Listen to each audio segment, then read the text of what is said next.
Have you ever wanted to know why you are having a struggle with being productive with ADHD? Well, I'm going to explain about that. I'm Dr. LeGrand. I grew up with ADHD and dyslexia, and I help adults all over the world with their ADHD. So when it comes to productivity and understanding really what's going on with the ADHD brain, we got to look at what's really going on in the brain. So first off is when there's issues with productivity, it usually starts with the frontal lobe. There's a lot that's going on in the frontal lobe, and that's usually when there's an issue going on here. More specifically, the prefrontal cortex. So specifically right here, more the prefrontal cortex, because in the prefrontal cortex, what's going on there is this helps us with planning, helps us make decisions, helps with collaboration. It also helps a lot with memory, intelligence, and even with concentration. So you can see why this is such an important part of the brain, and people with ADHD tend to suffer with their prefrontal cortex. So really what happens when you're in that planning state, or you're trying to make decisions, you're trying to manage your time, you're trying to coordinate things. If you're in this process, naturally, a neurotypical person within just 4 to 5 hours, that's the max that you could actually deal with those kind of different task initiation. And so what happens when you're in that state between 4 to 5 hours, the limbic system will kick in. And what happens is that you get into this state of just fatigue, tired. You might even have a little bit more lack of motivation, depressed, because the limbic system is more internally here inside the brain that deals a lot with behavior and emotional responses. It's how we feel things. It's how we feel happy. It's how we feel stressed. It's how we feel depressed. And so this will kick in when we have reached that limit. Now, people with ADHD, this can vary. Maybe you might be able to do it for 1 hour or maybe only for 30 minutes. It just really depends on your capacity of your prefrontal cortex. But what also has a lot to do with productivity is also the nucleus accumbens. And so the nucleus accumbens is located right here, more inside the brain. And what this deals with is the reward behavior. And so what happens is when you are having that reward, that excitatory thing that you're motivated to do something, dopamine starts to release. And so that's where a lot of people with ADHD will suffer, is they don't have that consistent release of dopamine. So they look for something else where the limbic system might want to take over to make you more happy, more excited of something that's more exciting than just doing these menial tasks over and over again. Okay, so that's the understanding of the brain. Now, the reasons why also you're having an issue with being productive is some of the big ones. Is first off, I'd say this is probably one of the biggest ones, is frequent episodes of increased blood sugar levels. Let me explain why. So when you have consistent increased blood sugar levels, and I'm talking about anywhere from pretty much above 100 milligrams per deciliter. Okay, if it's above that, I don't care. Usually with being diabetic, it needs to be 126 or above, but if you're above 100 consistently every day, that's why I consider frequent episodes of high blood sugar levels.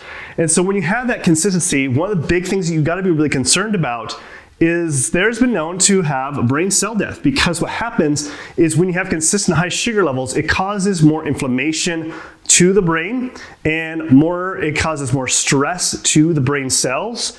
And so it can cause also brain shrinkage over time. It's been known to that when you have this consistent episodes of high blood sugar levels. There's a reason why type 2 diabetes, there's a higher risk of getting Alzheimer's disease. They call it type 2/3 diabetes because they find that there's a connection there of causing issues more to the brain. Another thing that you also have to be concerned about is small vessel disease. So what happens when you have many episodes of high blood sugar levels, it will restrict and cause more issues of the blood vessels going to the brain, causing brain cell death, causing shrinkage of the brain, things like that. So this is definitely one thing that is probably causing a lot of your productivity issue, because it will have symptoms of brain fog, not being able to focus, not be able to be productive throughout the day if you're constantly having a diet that is high in sugar.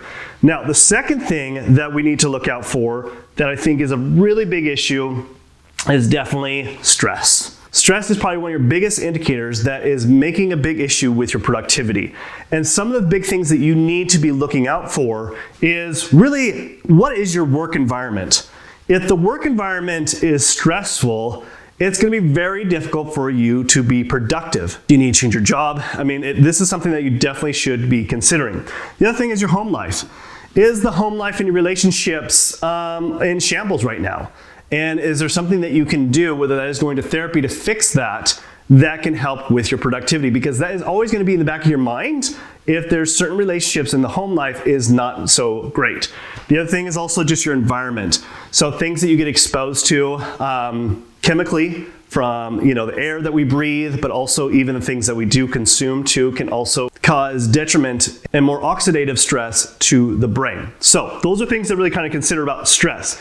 The third thing that we need to really consider is what I call the big three. These big three things are definitely going to kill your productivity, and the reason why you suffer with your productivity with your ADHD.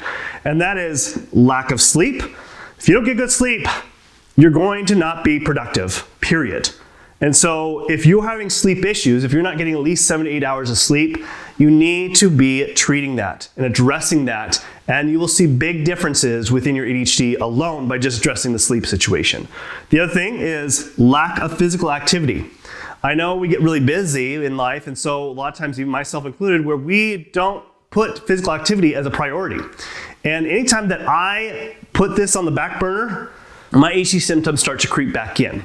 And so it's a good reminder for me to really make physical activity a very important key point for my consistency to help me be productive every day. So I always have to put it in my schedule to making sure that does happen.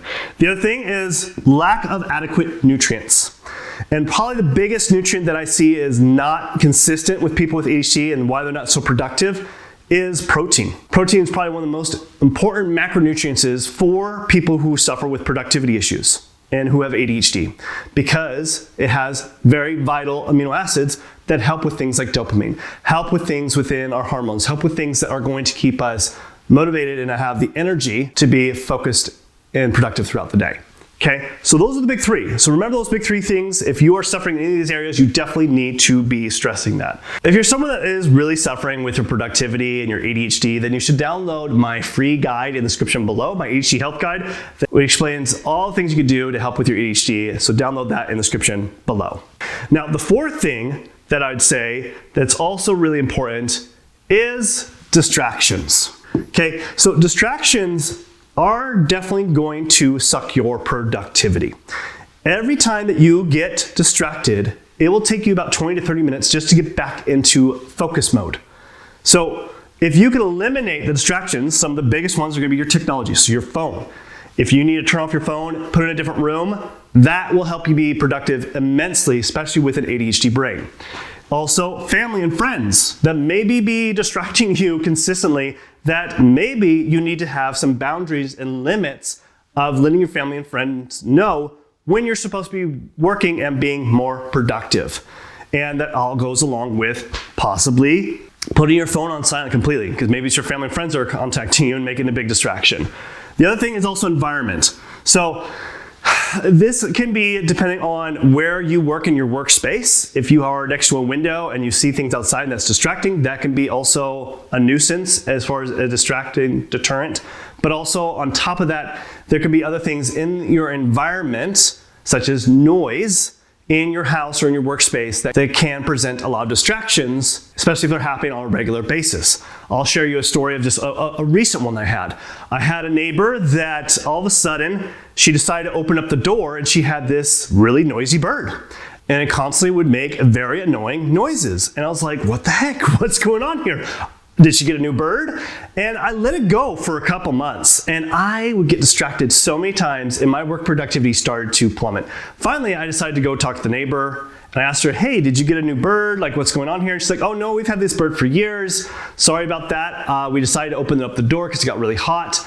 But she's like, we can close that. We don't need to do that. So once she did that, I didn't hear the bird anymore. Guess what? My productivity went up. So if there's anything, especially noise, especially for our ADHD brains, that is in your house, eliminate it. And if you can't really eliminate it very well, using white noise can drown it out. Sometimes using headphones and listen to white noise can also help drown it out as well. So those are some tips that you can do.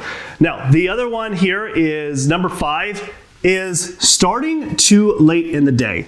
I have found this true a lot for myself as well, is when I put things off and kind of like wake up in the morning and kind of drag my feet and getting things done. Soon it's like afternoon, it's like, oh shoot, my motivation definitely will deplete. It's just because you understand how motivation and willpower works. It's usually going to be the highest in the morning. And it's like a battery meter. You only have so much energy throughout the day, and that's where cortisol comes in. Cortisol is what gets us up in the morning. It's highest in the morning.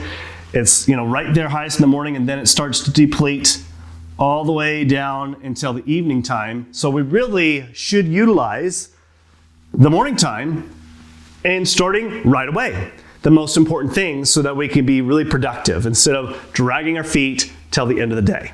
Now, to truly understand your specific productivity issues with your ADHD, it's important to understand your imbalances in your own body chemistry. So you should watch this video next over here where I discuss about the 3-step system that I use with all my patients and clients with ADHD to help them optimize their ADHD brain in a more fuller capacity, eliminate those ADHD symptoms. So watch this video next.